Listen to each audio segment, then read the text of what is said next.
ملک صاحب پیر لوٹے شاہ کا قتل ہو گیا ہے۔ کون پیر لوٹے شاہ؟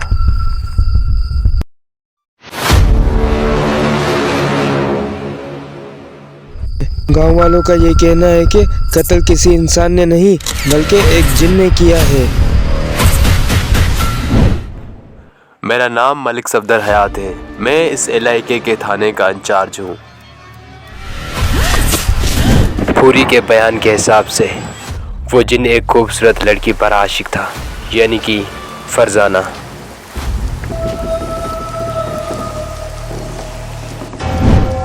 کیا ایک اور جن کی کہانی؟ فرزانہ کو 4 نوچندی جمعرات کو ایک خاص عمل کے لیے اس کے آستانے پر آنا ہوگا، لیکن وہ چوتھی نوچندی جمعرات کے بارے میں اپنی ماں یا کسی کو بھی کچھ بھی نہیں بتائے گی۔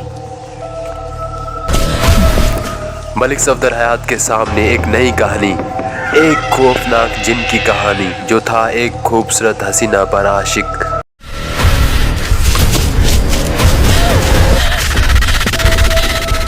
آخر پیر لوٹے شاہ کے قتل کے پیچھے کون سا گہرا راز چھپا ہے؟ کیسے سلجھائیں گے ملک صفدر حیات اس کیس کا راز؟ پورے گاؤں میں ڈر اور خوف کا تہلکہ مچا ہوا تھا۔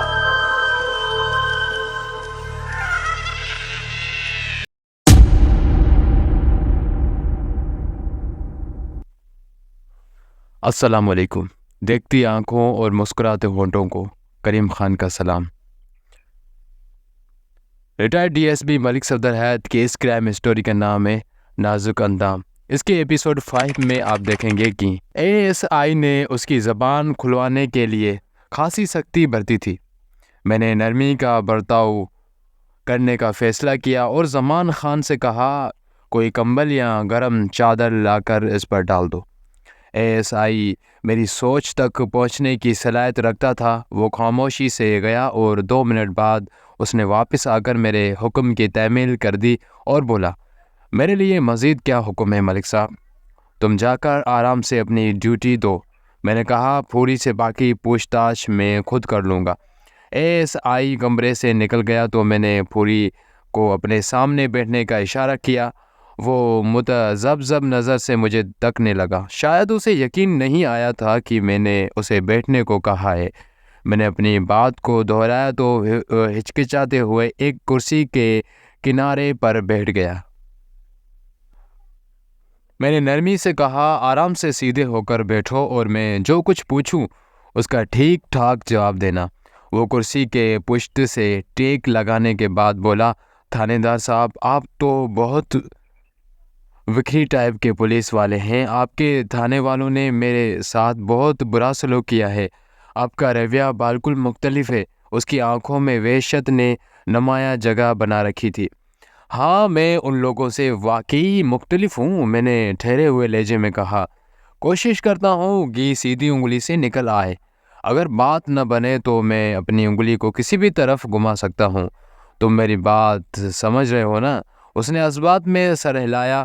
میں نے کہا اگر تم نے میرے ساتھ تعاون نہ کیا تو پھر میں تمہارا وہ حشر کروں گا کہ تھانے والوں کے برے سلوک کو پہلی فرصت میں بھول جاؤ گے۔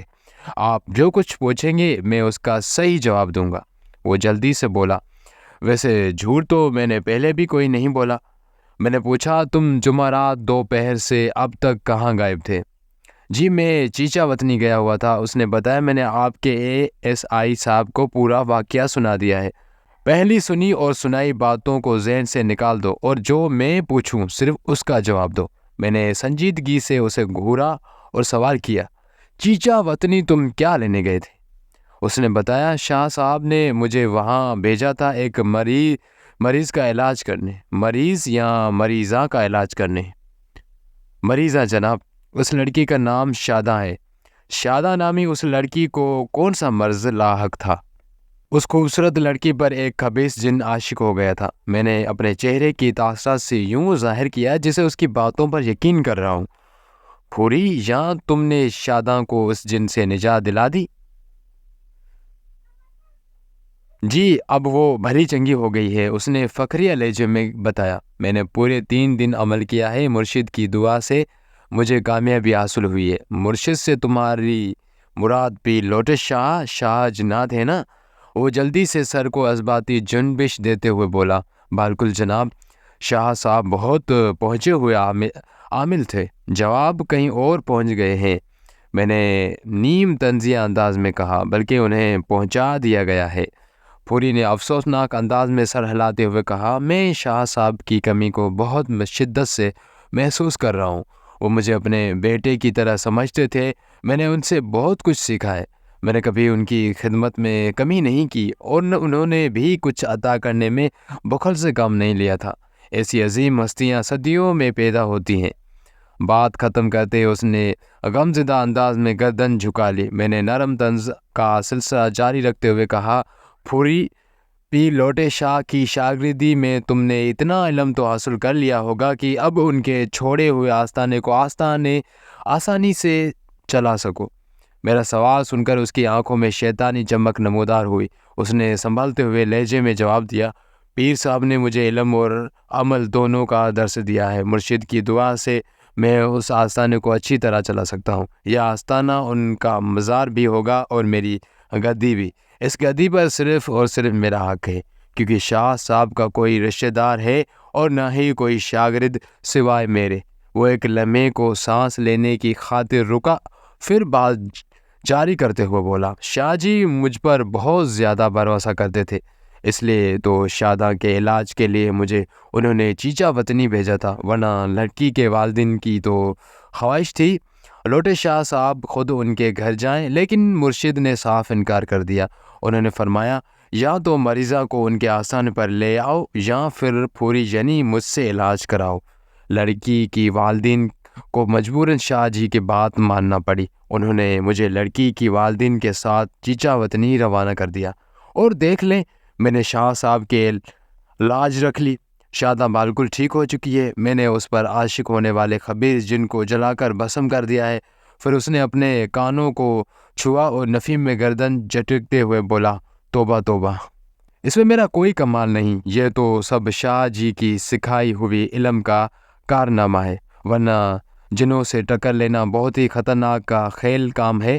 یہ خبیث مخلوق کسی سے رو رعایت نہیں کرتی۔ ہاں وہ تو میں نے دیکھ لیا، میں نے پھوری کی سوچ کے مطابق کہا، مجھے پتہ چلا ہے کہ پیر لوٹے شاہ کی موت میں بھی ایک خبیث جن کا ہاتھ ہے۔ بڑا عجیب و غریب نام ہے اس جن کا۔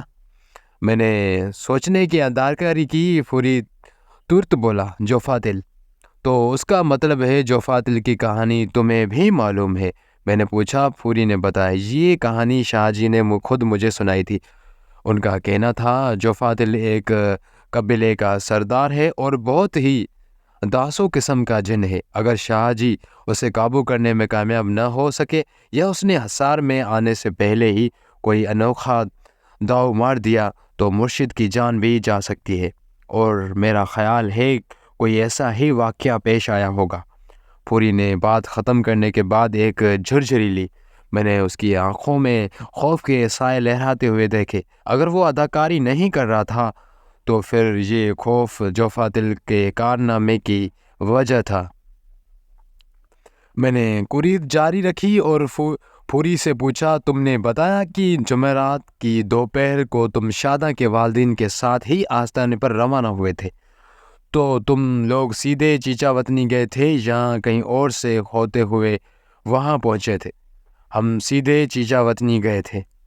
میں تمہارے بیان کی تصدیق کے لیے شاداں کے والدین کو تھانے بلا سکتا ہوں، میں نے اپنی لہجے میں ذرا سختی بھرتے ہوئے کہا، اس لیے تم گڑبڑ کی کوشش نہ کرنا پھوری۔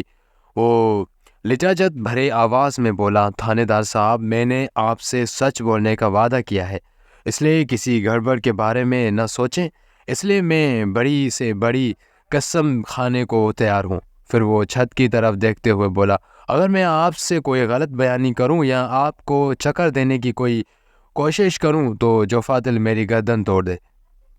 وہ اس وقت خاصاً جذباتی ہو رہا تھا۔ میں خاموشی سے اس کی طرف دیکھتا رہا۔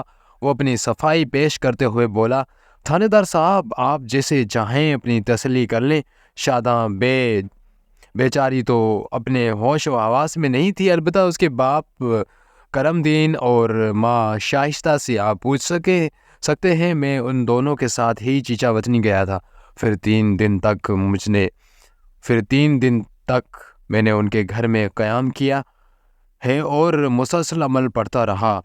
اگر میرا دھیان ہٹ جاتا یا شاداں سے خیال ہٹ جاتا تو اس پر عاشق جن میری زندگی کا چراغ گل کر دیتا۔ جب تک میں نے اس خبیث کو جلا نہیں دیا، اس گھر سے قدم باہر نہیں نکالا۔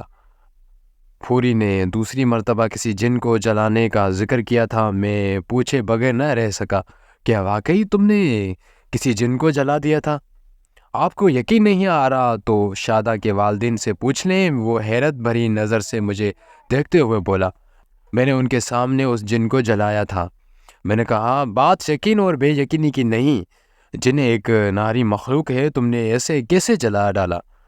پھوری نے ایسی نظر سے مجھے دیکھا جسے وہ میری عقل پر ماتم کر رہا ہو۔ میں اداکاری کا مظاہرہ کرتے ہوئے الجھن زدہ انداز میں اسے تکتا رہا۔ وہ مدبرانہ لہجے میں بولا، بے شک جنات ناری مخلوق ہیں، اللہ تعالیٰ نے انہیں آگ سے تخلیق کیا ہے، لیکن خاک نار پر فوقیت بھی دی ہے۔ انسان کو خاک سے بنایا گیا ہے، یہ اپنی عقل اور علم کو استعمال کر کے ناری مخلوق کو زیر کر سکتا ہے۔ جس طرح ہر بڑی مچھلی چھوٹی مچھلی کو کھا جاتی ہے، بالکل اسی طرح بڑی آگ چھوٹی آگ کو فنا کر دیتی ہے۔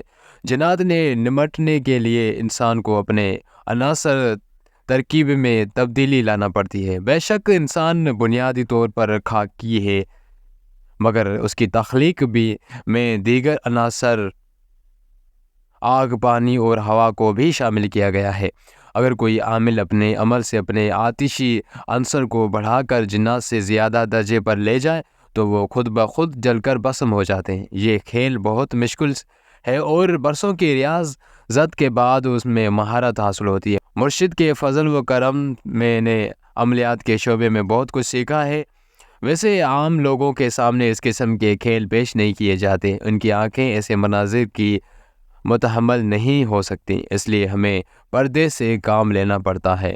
پھوری نے مجھے متاثر کرنے کے لیے جنات اور عملیات پر ایک الٹی سیدھی تقریر کر ڈالی تھی، اور میں یہی ظاہر کر رہا تھا جیسے اس کے بیان سے قائل ہو گیا ہوں۔ یہ اس لیے بھی ضروری تھا کہ میں اس سے حقیقت احوال اگلوانا چاہتا تھا۔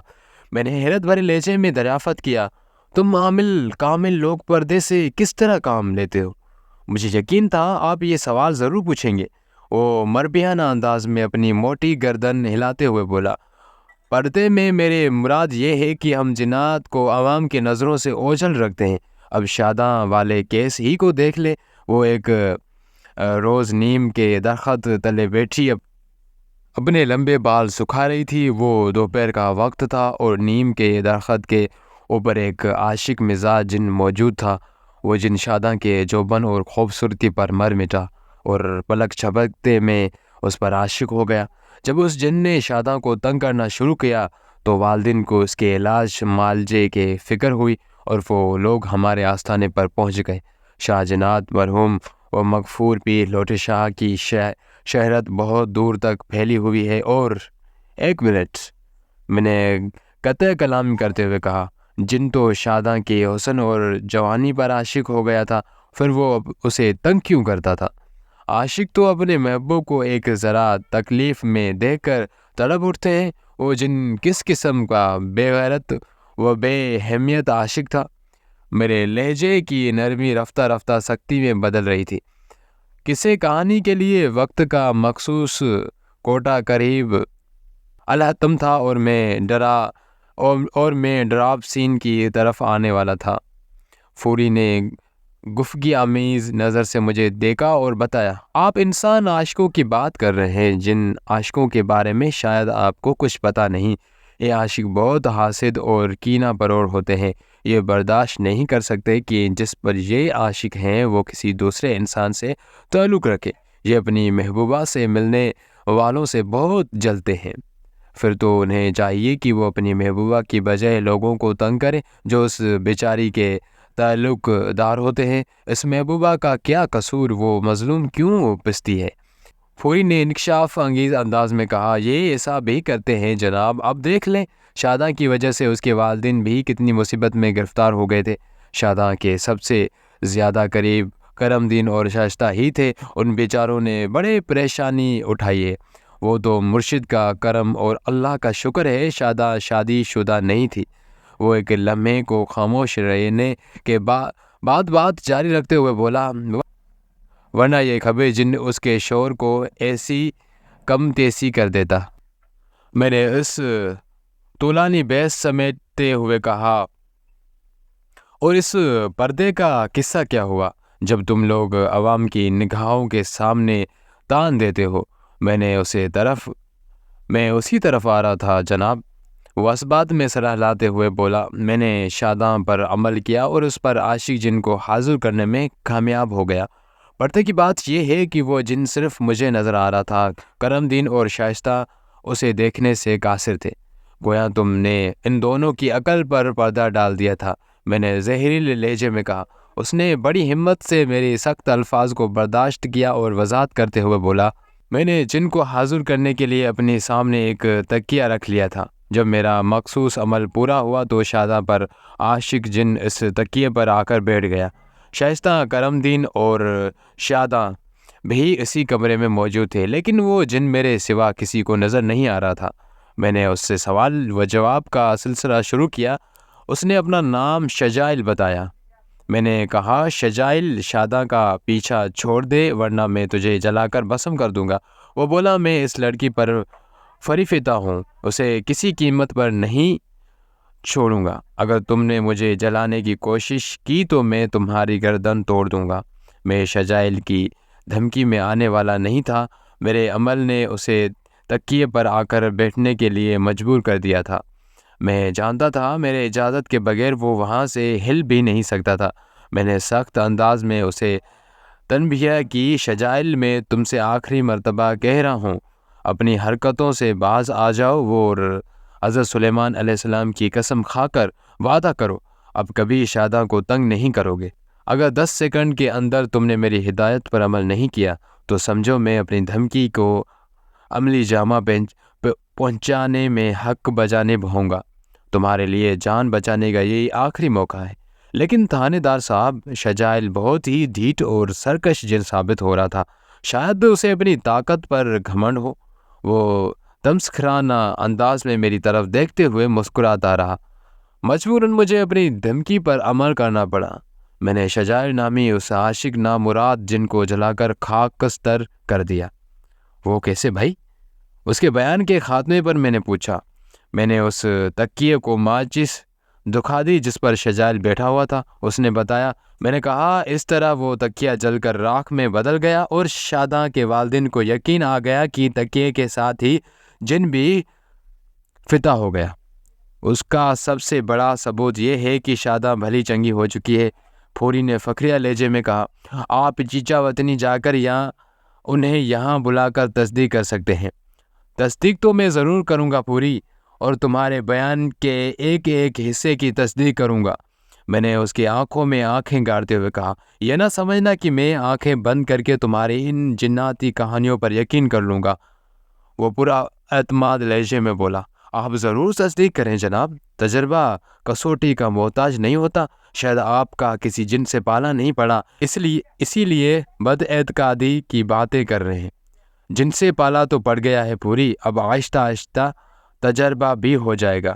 اس نے الجھن زدہ نظر سے مجھے دیکھا اور پوچھا، کون سے جن سے آپ کا پالا پڑا ہے جناب؟ اس جن کا نام ہے جوفاتل، میں نے سلگتے ہوئے انداز میں کہا، اور یہ پالا میں مار کر رہوں گا۔ یہ آپ کیا کہہ رہے ہیں تھانے دار صاحب؟ وہ استعجابیہ نظر سے مجھے دیکھتے ہوئے بولا، جوفاتل نے تو مرشد صاحب قبلہ پہ لوٹے شاہ کی جان لی ہے۔ وہ بہت خطرناک جن ہے، آپ کہاں اس سے ٹکرانے کی کوشش کر رہے ہیں؟ ڈیئر فرینڈس، امید ہے آپ کو ہماری یہ کرائم اسٹوری ملک صفدر حیات صاحب کی نازک اندام پسند آ رہی ہوگی۔ اگر آپ کو پسند آ رہی ہے تو کمنٹ سیکشن میں اپنی قیمتی رائے کا اظہار ضرور کیجیے گا، اور آپ کو کیا لگتا ہے کہ اس قتل کے پیچھے کس کا ہاتھ ہو سکتا ہے؟ اپنی قیمتی رائے کا اظہار ضرور کیجیے گا۔ جزاک اللہ۔